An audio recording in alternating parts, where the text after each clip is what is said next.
I'm back, ladies and gentlemen. I will now present to you the noblesse de robe. This is when we create before your very eyes. New royalty, new aristocracy. From the Imperial Court of New York, Grand Duchess Swana. How are you?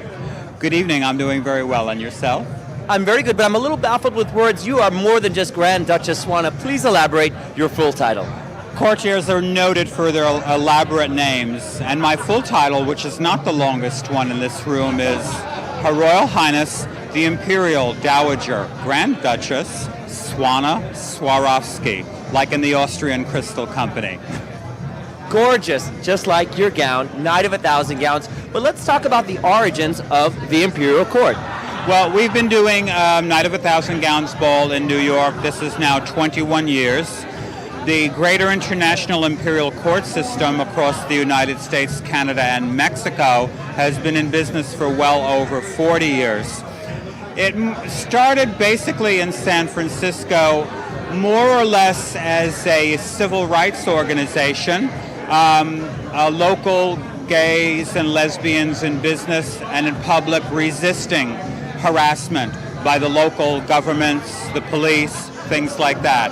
In 1963, Jose Sarria, our founding member, who is 85 years old this year, was crowned by the Tavern Guild of San Francisco, I believe, the Empress of San Francisco, in recognition of her work in advancing gay rights. With the onset of the AIDS crisis, a lot of the imperial courts, which had by that time spread far and wide, had started raising money and giving it away to various health organizations, legal organizations, and all together just trying to take care of our own people when state and local governments and the federal government were not really responding to our needs, shall we say. Undoubtedly, the Imperial Court has raised millions of dollars to help our own community. But now we know about the origins. What would you like to see for the future of the Imperial Court? Well, just more of the same, but better, and shorter functions.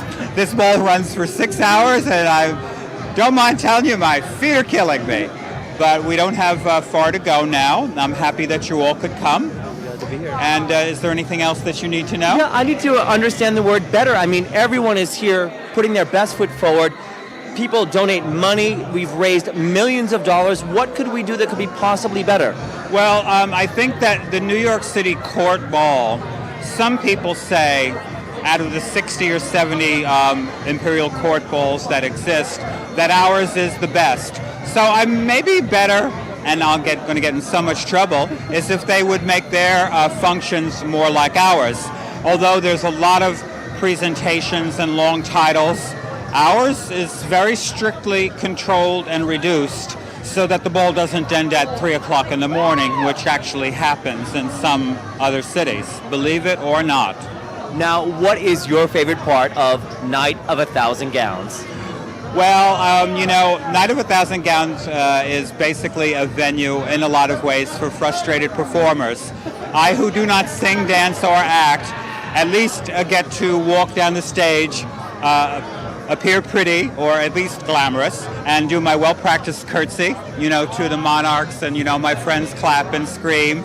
And it's a thrill. It really is a lot of fun. I like being on stage, and since I enunciate fairly well, I often get asked to do MC duties, and it's fun to do. It's fun to be the center of attention, and that's why a lot of these people are here. Believe me, I know.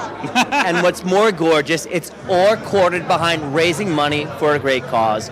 Ryan here at the 21st Knight of 1,000 Gowns. Yes, we channel egomania into fundraising. Thank you very much.